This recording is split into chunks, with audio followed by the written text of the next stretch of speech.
Phil Harris and Josh Phegan come together in an incredible fortnightly podcast, Dream Big, Move Fast. A progressive, contemporary conversation on what it takes to be a dynamic thinker, leader, and role model. Backed with over 2 decades of friendship, trials and tribulations that teach from real-world experience and what it takes to dream big, move fast. Treat a person as he is, and he will remain as he is. Treat him as he could be, and he'll become what he should be. Jimmy Johnson. What are your thoughts on this one, Phil? I love it. Casting vision. We've spoken about it before. The most powerful people in my life are always the people who are talking to me and putting vision on my life and who I can become and the person they see in me. And I that's almost my number one leadership principle. I take that very, very seriously, Josh. Whether it's writing somebody a birthday card, whether it's congratulating somebody on an anniversary at Harris, I'm constantly reinforcing to them the person that they can become. And I'll tell you who did a very, very good job of that, and I'm sure you'd agree in the early days. I think John McGrath's done a very good job of casting vision on salespeople. Mm-hmm. Had an ability to say, hey, you're writing 500 grand. Let me show you a vision very quickly of how I can get you to X. Mm-hmm. And I think that's a key part of leadership. Yeah, the interesting part here is that I remember back to Sue McCarthy at the Kangaroo Island Health Retreat, and she looked at me dead in the eye, and the hand was like literally firm out, and she said, "You are capable of a lot more than what you're currently playing with." And then she walked off. And I was like looking behind me to see if she was talking to me or someone else. But it's that whole idea, is that like literally when someone can see something inside of you that you can't yet see yourself, that's truly enlightening. Today is going to be one of the most amazing topics that we've done, Phil. We're going to talk about the pursuit to become number one in each of your chosen markets. This flywheel concept is massively important. We take Phil Harris and we go and we drop you into a marketplace where Harris has no market share. What do you do to be able to build market share and to get that thing absolutely cranking as a salesperson and then as a business owner? Over to you. Here's the challenge. So starting as a salesperson? Yeah. So if I want to become number one in that marketplace, well, there's only one thing that does that, and that's stock, right? Mm-hmm. So obviously, plenty of listings. You got to get plenty of listings. So how does that start? You want to work on key relationships in the marketplace. I'm going to be looking to leverage as quickly as I possibly can. Mm-hmm. So what's going to be my career path to doing that? I might even co-agent for a year or two to kind of backbone off the back of somebody's database to actually tap in that way. I'm going to get out there and do as many open homes to my colleagues as much as I possibly can. Mm-hmm. I'm going to find out who's the salesperson that left the office that I'm working in. I'm going to work their data. Mm-hmm. I'm going to saddle up to the principal who's got 500 past clients that he never calls. I'm going to say, hey, do you mind if I tap in and ring that data? Mm-hmm.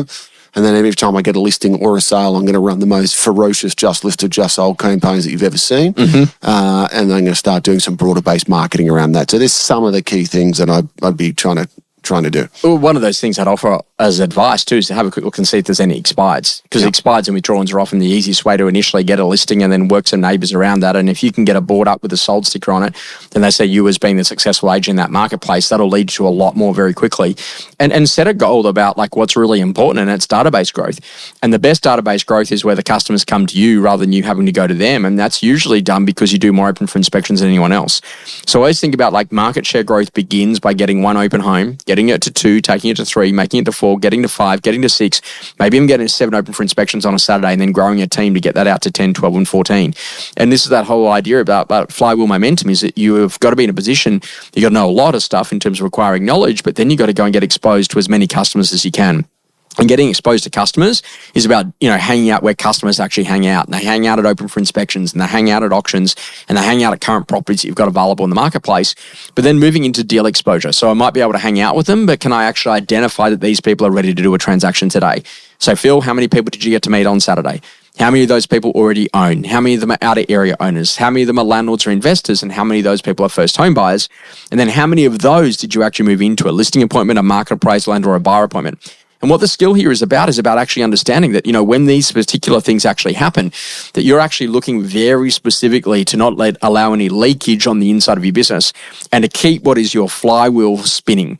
And this is one of the greatest challenges that I see agents who can absolutely list like there's no tomorrow, and then they fall away. And they list like there's no tomorrow, and then they fall away. And that's fine if you want to ride the roller coaster and you want to surge, but geez, it's tiring. Whereas I'd rather be like really consistent around the actions and the activities, which is about getting those minimum number of open for inspections up. And I just think that, Phil, like, you are at a unique advantage that if you are number one or number two inside of a marketplace, you have such a great ability to be able to meet more people that you can turn that into something else. But the skill set is you can't get lazy and you can't let the standards slip, and nor can you allow hubris or ego to enter the conversation and prevent you doing the basics of what actually made you great. What are your thoughts on some of that to help you to get you there on the way to being number one? Yeah, I couldn't agree anymore, Josh. I think it's really important that you do have a strong vision of where you want to get to. And I always kind of feel, Josh, one of the challenges of the business that we're in, sometimes you need to spend time. You need to spend part of your time, Josh, in a creative, visionary state. And I find that, Josh, that might be sitting at home with a journal, thinking about bigger picture things, Josh.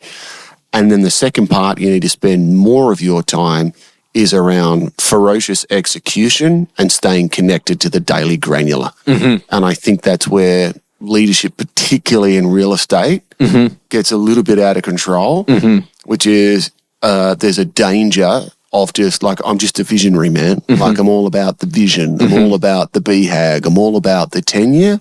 Yeah, but the operational structure inside your operation sucks right now. Like, it's not a clean process to process a listing or process a sale, or the company prospecting plan for the sales team's not right, or there's not a really great training program in place. That granular detail that actually enables and equips salespeople to get out there and property manage, to get out there and win.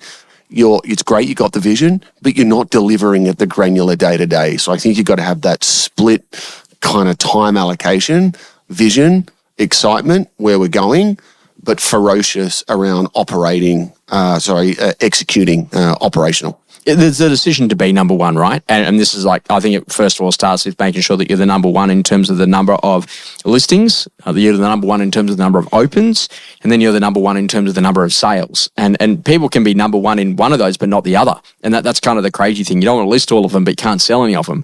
And so this is really important to actually think about those buckets, about, becoming number one, and starts to go there.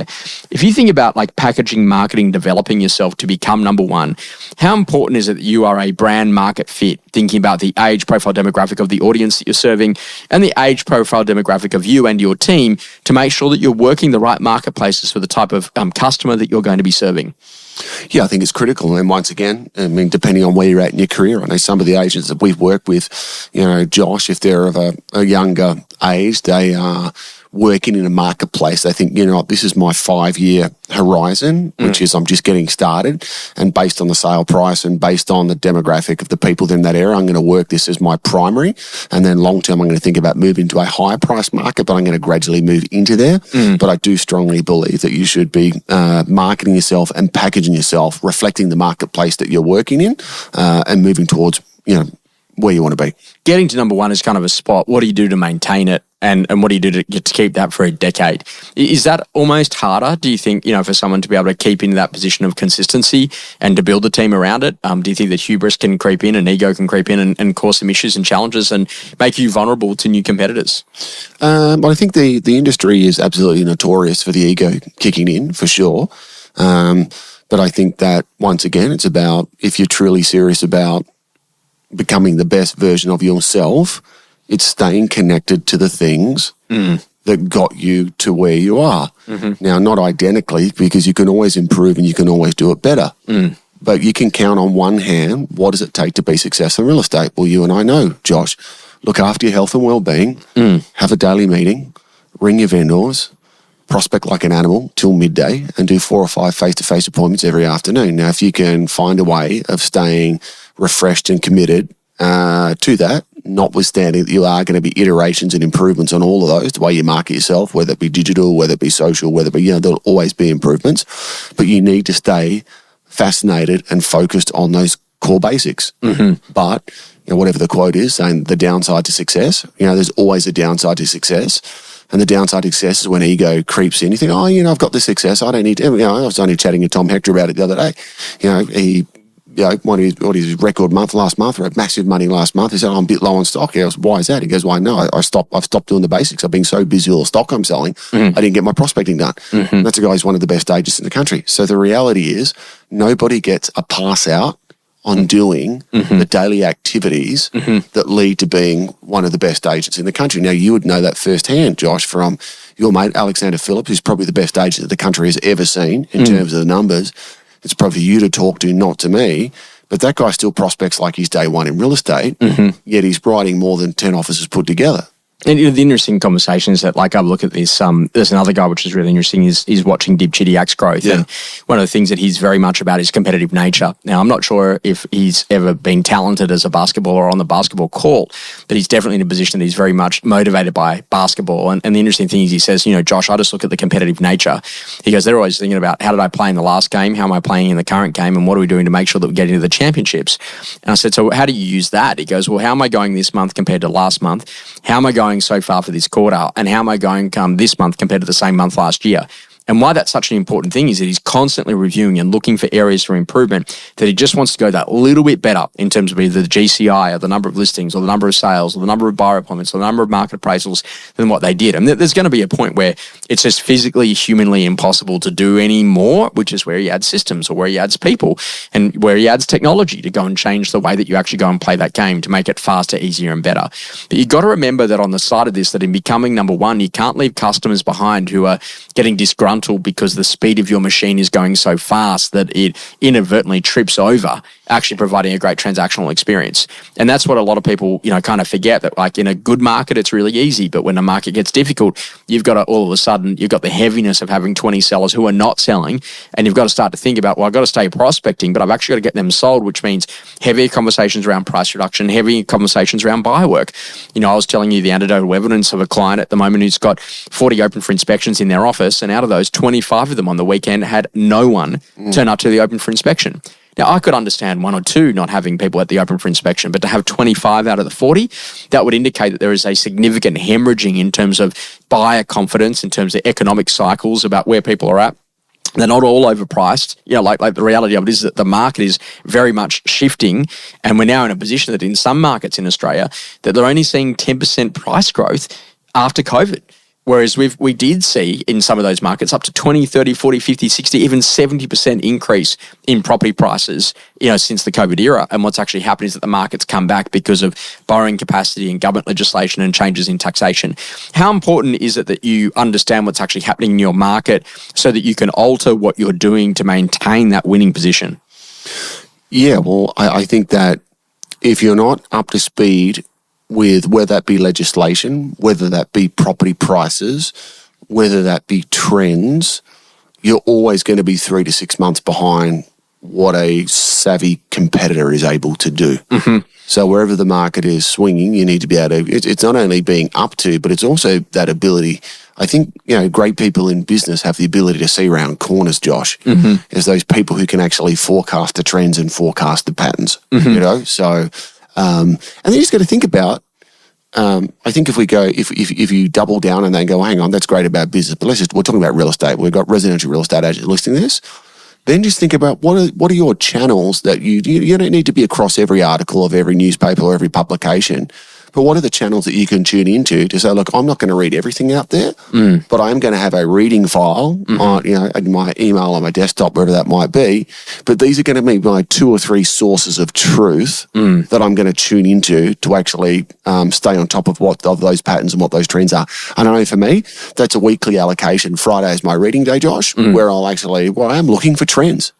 Like I'm looking for trends, what's happening around tech, around innovation. I'm looking for scale inside our business, whether it be property management software, whether it be market trends, or what are things we need to focus on. Like right now, we've now got stock level. We've had probably the best market in the country almost for the last 5 years.